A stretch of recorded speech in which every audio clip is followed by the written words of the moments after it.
말씀은 하나님의 주권, 하나님은 불의하신가?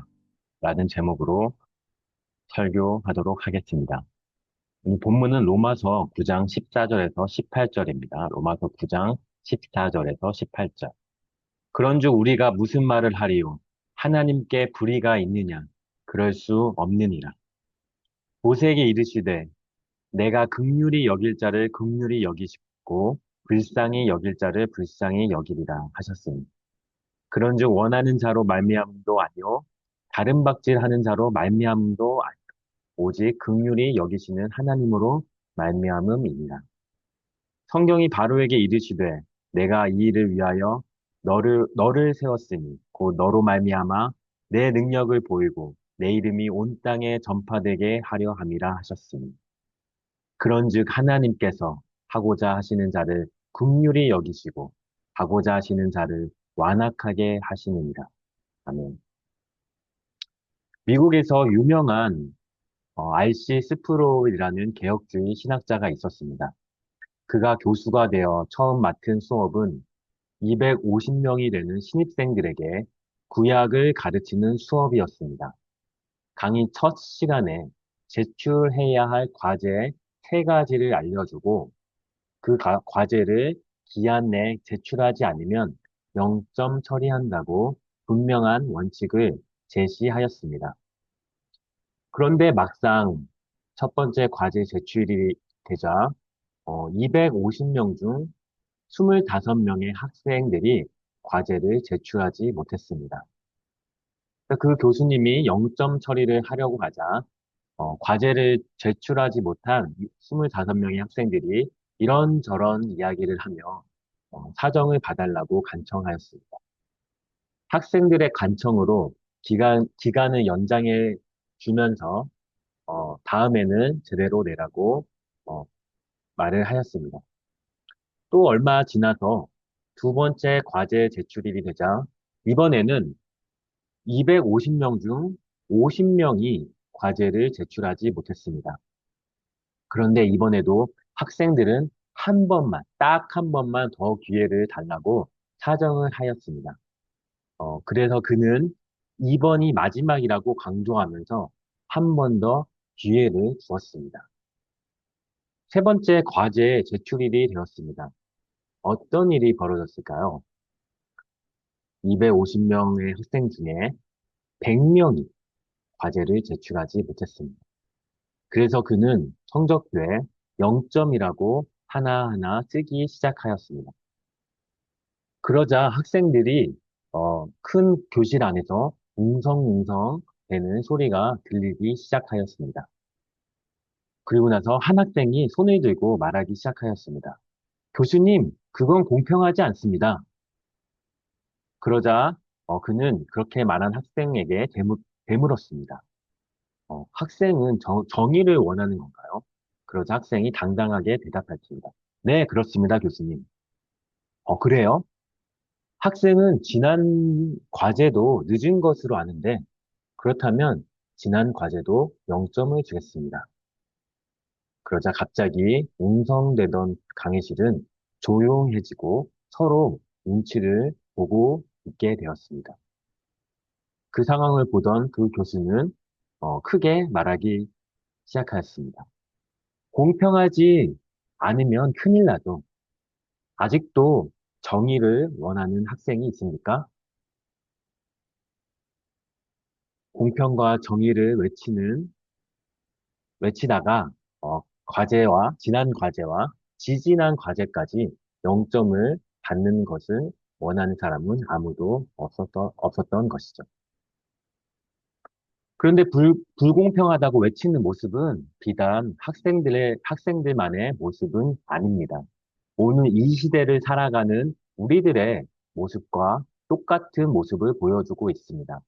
우리는 하나님께서 주시는 그 구원이 불공평하다고 의식적으로, 무의식적으로 생각하고 있기 때문입니다.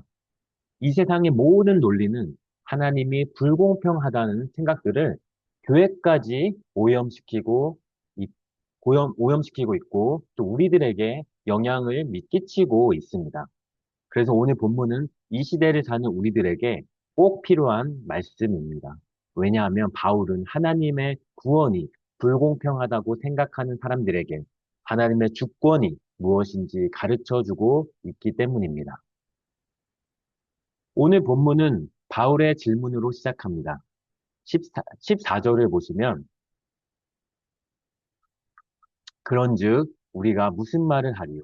하나님께 불의가 있느냐? 그럴 수 없느니라. 바울은 자신이 가르친 교리에 대해서 누가 비판을 제기한 것입니다. 그 비판이 무엇입니까?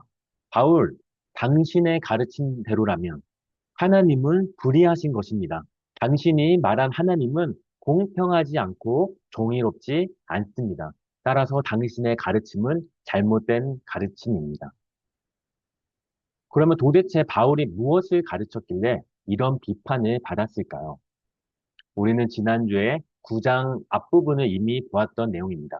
바울 당시 대부분의 이스라엘 민족이 구원받지 못한 것을 보면 하나님의 약속은 실패한 것으로 보인다라는 것입니다.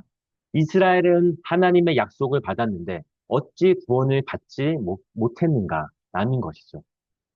그러나 바울은 하나님의 약속은 실패하지 않았다고 말합니다. 왜냐하면 이스라엘 사람이라고 해서 다 이스라엘 사람이 아니고 아브라함의 씨라고 해서 다 아브라함의 자손이 아니라는 것입니다. 아브라함의 자손이라고 해서 자동적으로 약속의 자녀가 된다는 뜻이 아닙니다.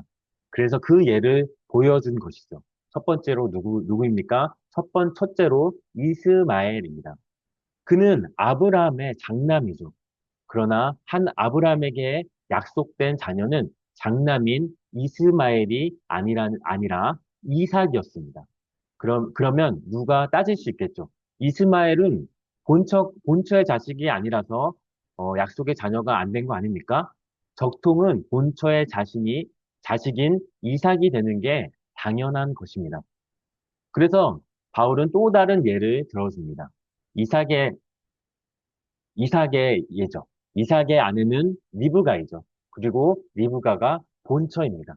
그리고 그녀가 에서와 야곱을 낳았습니다. 심지어는 에서와 야곱은 쌍둥이입니다. 그래서 모든 것이 동일한 조건입니다. 그런데 하나님이 택하신 자는 형인 에서가 아니라 동생 야곱입니다. 그래, 하나님은 동생인 야곱을 택하신 것이죠. 에서와 야곱은 태어나기도 전에 그들이 뭔가 선을 행하거나 악을 행하기도 전에 야곱이 선택된 것입니다. 왜 그렇습니까? 하나님의 뜻이, 하나님의 약속이 인간에게 달려있는 것이 아니라 하나님께만 달려있음을 나타내시려고 했기 때문입니다. 인간이 뭔가를 해서가 아니라 하나님께서 먼저 택하시고 그 택하신 자들을 위해서 하나님께서 그들에게 신실하게 약속을 지키시고 그들을 구원하신 것입니다. 그렇기 때문에 그 구원의 약속이 실패하지 않고 확실할 수 있는 것입니다. 만약 하나님의 약속이 인간에게 달려 있었다면 그 약속은 철저하게 깨어져 버렸을 것입니다. 아담이 그러했고, 이스라엘이 그러했고, 우리가 그러했습니다. 우리의 의지와 노력과 행위와 상관없는 것입니다. 이처럼 하나님의 자유롭고 주권적으로 하나님의 백성들을 선택하시는 하나님이십니다. 하나님이 인간의 의지와 노력과 행위와 상관없이 주권적으로 선택을 하신다고 바울은 가르쳤습니다. 그랬더니 누군가 바울에게 문제를 제기하는 것입니다. 당신이 가르치는 하나님은 공평하지 않고 정의롭지 않다. 그러나 이러한 문제 제기에 바울은 무엇이라고 대답합니까? 그럴 수 없느니라 라고 말하면서 단호하게 거부하는 것입니다. 그리고 나서 왜 하나님께서 불의하시지 않으신지에 대해서 구약 성경을 인용하여 그 이유를 두 가지로 제시하십니다. 첫 번째 이유는 15절, 16절입니다. 모세에게 이르시되 내가 긍휼히 여길 자를 긍휼히 여기시고 불쌍히 여길 자를 불쌍히 여기리라 하셨으니 그런즉 원하는 자로 말미암음도 아니요 다른 박질하는 자로 말미암음도 아니요 오직 긍휼히 여기시는 하나님으로 말미암음이니라. 이 구절은 출애굽기 33장 19절을 인용한 것입니다. 출애굽기 문맥을 보면 32장에서 이스라엘 민족이 금송아지를 섬기면서 큰 죄를 범하였습니다. 그래서 하나님께서 레위인에게 명령하셔서 3천 명이나 죽게 하십니다. 하나님께서 죄에 대하여 심판을 행하신 것이 모세는 하나님께서 이스라엘 백성을 용서해 주시고 살려달라고 간청합니다. 33장에서 그들이 살긴 했지만 하나님께서 더 이상 너희와 함께 가시지 않는다고 말씀하십니다. 그 말씀에 모세는 아닙니다. 하나님이 없으면 안 됩니다. 하나님이 함께 하셔야만 합니다. 하나님께서 함께 하셔서 하나님의 영광을 드러내 주셔야 합니다. 라고 말하면서 하나님께 하나님의 영광을 보여달라고 간청합니다. 왜냐하면 모세가 하나님의 영광을 봄으로써 하나님께서 하나님의 영광을 거두어 가시지 않으시고 그와 함께 하실 것이라고 확신할 수 있기 때문입니다. 그러면서 하나님께서 하시는 말씀이 출애굽기 33장 19절 말씀입니다. 여호와께서 이르시되 내가 내 모든 선한 것을 내 앞으로 지나가게 하고 여호와의 이름을 내 앞에 선포하리라. 나는 은혜를 베풀 자에게 은혜를 베풀고 긍휼히 여길 자에게 긍휼을 베푸느니라. 다시 말하면 이런 뜻입니다. 나의 영광은 나의 이름 여호와 안에 들어있다. 나의 이름 안에 은혜를 베풀 자에게 은혜를 베풀고 긍휼히 여길 자에게 긍휼을 베푸는 나의 자유가 나타난다. 이것이 여호와, 즉 스스로 있는 자이다. 라는 나의 이름의 뜻이다. 나는 어떤 것으로부터 제약을 받지 않고 자유롭고 주권적으로 일을 행한다. 이것이 나의 이름이고 나의 영광이다. 하나님은 스스로 존재하시는 분이십니다. 하나님은 자유로운 분이시며 모든 일에 주권을 가지고 계십니다. 그분이 어떤 일을 결정하시는 데 있어서 누구에게도 제약받지 않고 스스로 자유롭게 주권적으로 결정하십니다. 하나님께서는 주권적으로 긍휼을 베푸심으로 그분의 영광을 나타내십니다. 하나님께서는 그가 자유롭게 선택하신 자들에게 은혜와 긍휼을 보여주십니다. 그럼으로써 자신의 이름을 선포하시고 자신의 영광을 드러내시는 것입니다. 진정한 자유는 오직 왕만이 가지고 있는 권리입니다. 왕 마음대로 할 수 있는 것이죠. 그런데 왜곡된 인간의 본성은 하나님 마음대로 할 수 있다 말하면 하나님은 하나님을 정의도 없고 무자비하고 폭력적인 군주라고 왜곡해서 바라보는 것입니다. 하나님 마음대로 한다면 인간이 피해를 볼 것이라는 가정이 깔려 있습니다. 그런 절대 권력에 맞서서 인간의 자유를 주장하고 나서는 것이죠. 하나님의 권위를 무시하고 하나님의 주권을 왜곡하는 것입니다. 그것은 아담부터 시작해서 지금까지 끝없이 추구하고자 하는 타락한 인간의 본성인 것이죠. 그러나 실상은 어떻습니까? 하나님 마음대로 할 때 하나님은 선하신 일을 계획하시며 선하신 일을 행하십니다. 하나님께서 자유롭게 행하실 때 하나님의 그 크신 은혜가 나타나는 것이죠. 하나님께서 자신의 주권을 행하실 때 우리에게 그 크신 긍휼이 부어지는 것입니다. 어떤 인간도 하나님의 긍휼을 받을 만한 그런 사람은 없는 것이죠. 하나님의 긍휼은 누군가가 원한다고 해서 주어지는 것도 아닙니다. 다른 박질하는 것처럼 모든 수고와 모든 노력을 다해서 최선을 다했을 때 주어지는 것도 아닙니다. 하나님의 선택은 사람에게 근거를 두지 않습니다. 인간의 선택과 노력이 하나님의 자비로운 그 약속을 받는 근거가 아님을 보여주는 것이죠. 이스마엘이 아니라 이삭을, 에서가 아니라 야곱을 택하신 것은 하나님의 자유롭고 주권적인 선택에 달려 있는 것입니다. 그렇기 때문에 그 선택은 우리의 의가 아니라 하나님의 의가 되는 것입니다. 구원이 우리의 선택에 달려 있고 우리의 자유의지에 달려 있다면 그 누구도 구원받을 사람은 없을 것입니다.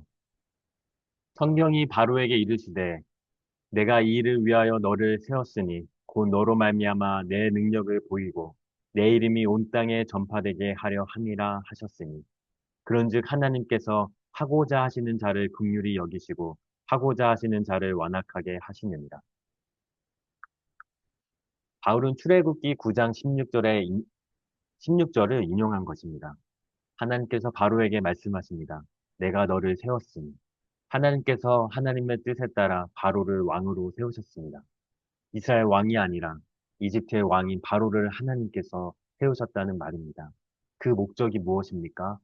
너로 말미암아 내 능력을 보이고 내 이름이 온 땅에 전파되게 하려는 것입니다. 바로를 통해서 하나님의 능력과 하나님의 이름을 전 세계에 나타내 보이려는 것입니다. 이집트는 이 당시에 세계에서 패권을 장악한 가장 강력한 나라였습니다. 가장 거대하고 강력한 국가였던 것입니다.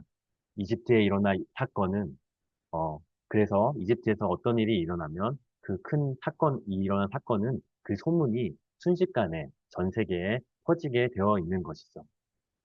그래서 바로를 통해 하나님의 능력과 이름을 나타내려는 것입니다. 하나님께서 그렇게 하려고 하신 것이죠. 하나님께서 어떤 능력을 나타내십니까?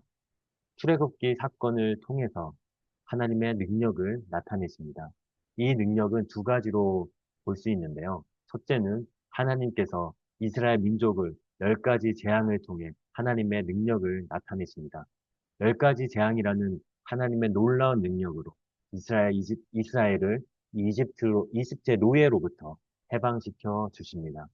이스라엘 민족의 능력이 아니라 하나님의 능력인 것이죠. 이스라엘이 한 것이 있습니까? 아무것도 없습니다. 이집트의 노예 생활이 너무 고달퍼서 울며 부르짖은 것밖에 없습니다. 그런데 하나님께서 모세를 부르셔서 기적을 통해 이스라엘을 이집트로부터 구원하십니다. 둘째는 하나님의 능력은 어, 둘째로 하나님의 능력은 바로에게서부터 나타납니다. 바로에게 나타납니다. 바로는 열 가지 재앙 때문에 잠시 겸손해집니다. 그러나 그것은 잠시입니다. 다시 완악해진 바로는 끝까지 이스라엘을 추격합니다. 이스라엘을 향한 그 분노와 복수에 눈이 멀어 쫙 갈라진 바다 사이까지 쫓아오게 되는 것이죠. 그 결과는 어떻습니까? 갈라진 홍해 바다가 다시 합쳐져서 바로는 그 자리에서 수장되어 버렸습니다. 바다를 가르시고 다시 덮으시고 적을 몰살시키는 하나님의 능력이 나타난 것입니다. 이 능력이 이스라엘에게는 구원을 가져오지만 바로에게는 심판을 가져오게 된 것이죠. 그리하여 출애굽기 15장에서 모세와 이스라엘은 놀라운 능력으로 구원하시는 하나님을 찬양합니다. 이 놀라운 출애굽 사건으로 이스라엘은 하나님을 찬양하지만 이 소문이 어떻게 됩니까? 팔레스타인 땅 전역으로 퍼져서 에돔, 모압, 가나안 사람들은 두려움에 잡혀서 덜덜덜 떨게 되는 것이죠. 나중에 여호수아 2장에서 가나안 정탐꾼에게 라합이 말합니다. 우리의 마음이 녹았고 정신을 잃어버렸습니다. 너희 하나님 여호와는 위로는 하늘에서부터 아래로는 땅에서로부터 하나님이십니다. 라고 이렇게 어, 라합이 그 놀라운 소식을 전해 듣고 말하는 것이죠. 이렇게 하나님의 이름이 온 땅에 전파된 것입니다. 그러므로 출애굽 사건을 보면 우리는 무엇을 알게 됩니까? 앞서 15절, 16절에서 모세에게 하신 말씀입니다. 하나님께서는 주권적으로 긍휼히 여길 자를 긍휼히 여기십니다. 17절, 18절에는 바로에 대한 묘사가 나옵니다. 하나님께서 완악하게 하고자 하시는 자를 완악하게 하십니다. 하나님께서 바로를 완악하게 하신 것입니다. 여기서 완악하다라는 뜻이 무엇입니까? 성질이 고집스럽고 사납다라는 뜻입니다. 마음이 딱딱해지고 굳어져서 자신의 마음을 바꿀 생각이 전혀 없는 것이지요. 하나님의 10번의 경고와 재앙에도 불구하고 바로는 마음이 이미 굳어질 대로 굳어져 버렸습니다. 바로는 자신의 마음을 바꾸고 하나님의 뜻을 순종할 생각이 전혀 없었습니다. 그리고 그는 끝까지 고집을 부리다 어떻게 됩니까?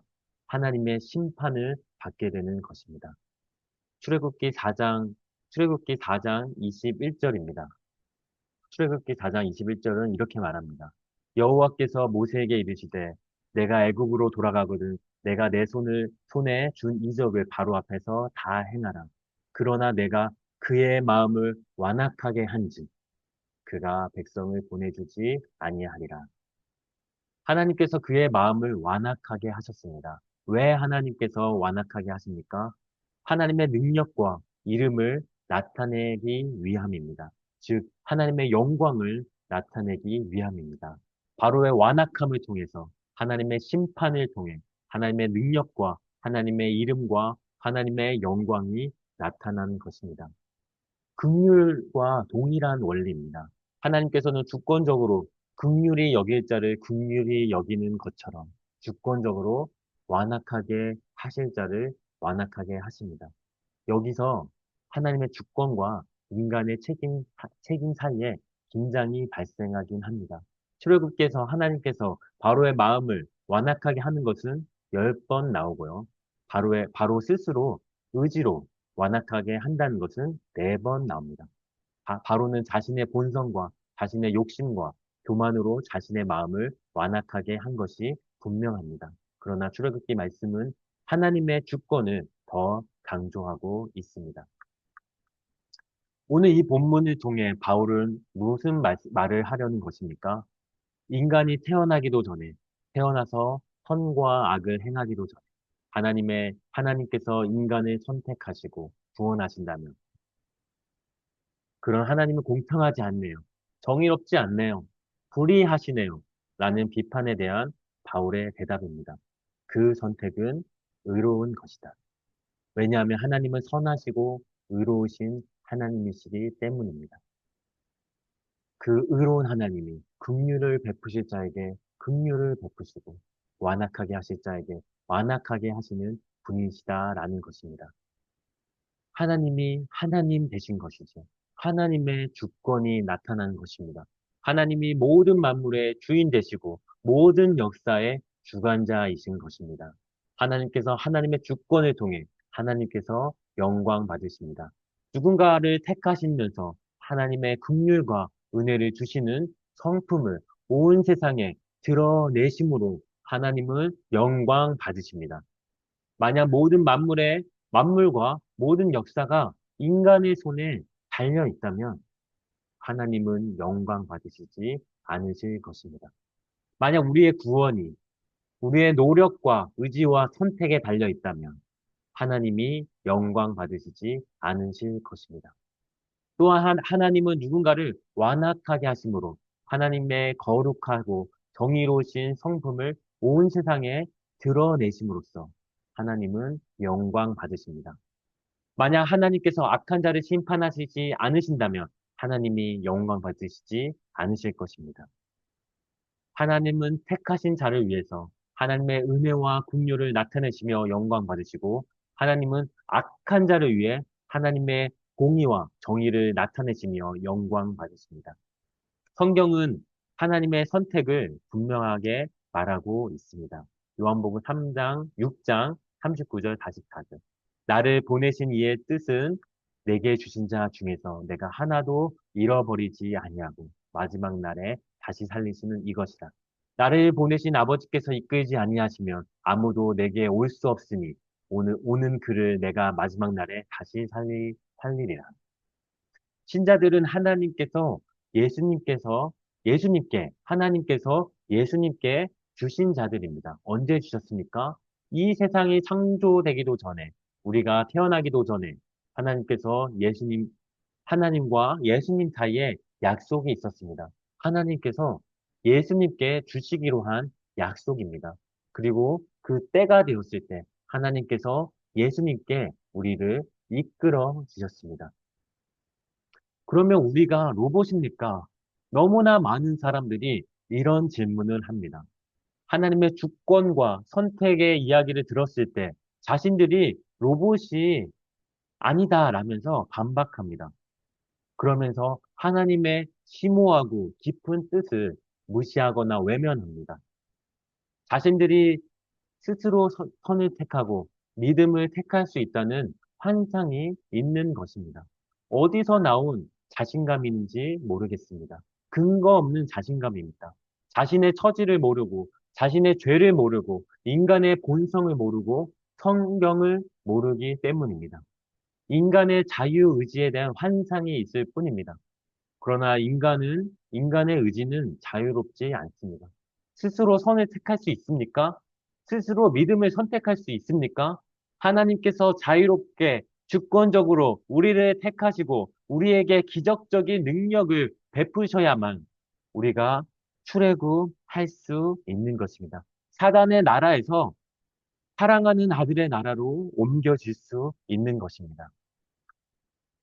우리의 예전의 위치를 기억하시기 바랍니다. 우리는 그리스도 밖에 있었고, 하나님의 언약에 대해서는 외인이었고, 소망도 없었던 이방인들입니다. 그 자유의지를 가지고 선을 행하는 자도 아니고, 하나님을 찾는 자도 아닌 자인 것이죠.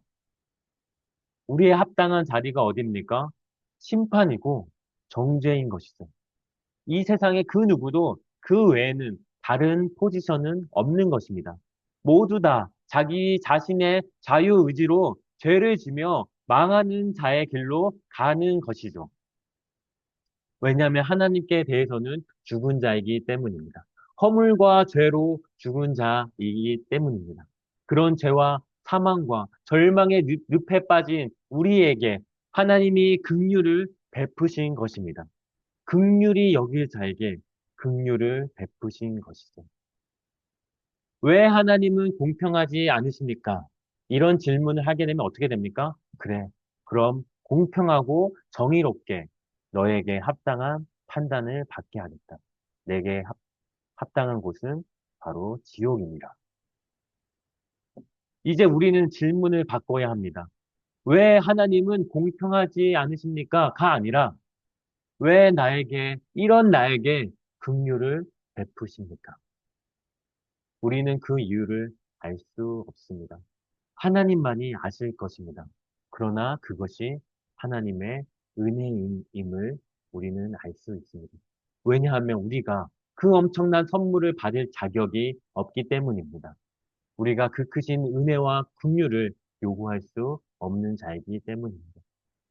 그렇다면 하나님의 은혜와 긍휼을 받은 우리의 합당한 반응은 무엇입니까? 로마서 9장부터 11장까지 그 감정이 쭉 이어지는 것이죠. 그리고 마지막 11장 후반부에 가서 바울이 감격하고 감탄하고 있는 것입니다. 하나님의 부유하심이 어찌 그리 크십니까? 하나님의 지혜와 지식은 어찌 그리 깊으십니까? 그 어느 누가 하나님의 판단을 헤아려 알 수 있으며 그 어느 누가 하나님의 길을 더듬어 찾아낼 수 있겠습니까? 누가 주님의 마음을 알았으며 누가 주님의 조언자가 되겠습니까? 누가 먼저 무엇을 드렸기에 주님의 답례를 받을 수 있겠습니까? 만물이 그에게서 나고 그로 말미암고 그를 위하여 있습니다. 그에게 영광이 세세에 있기를 바랍니다. 아멘. 이렇게 하나님께 영광을 돌리는 것입니다. 이것이 우리의 예배입니다. 우리가 진리를 듣고 그 진리가 우리의 마음속을 꽉 채우기를 바랍니다. 우리의 예배 가운데 이러한 온 우주보다 더 광대하고 더 위대하고 그런 하나님의 영광을 바라볼 뿐만 아니라 우리 마음속으로 느껴지고 체험되기를 바라는 것이죠.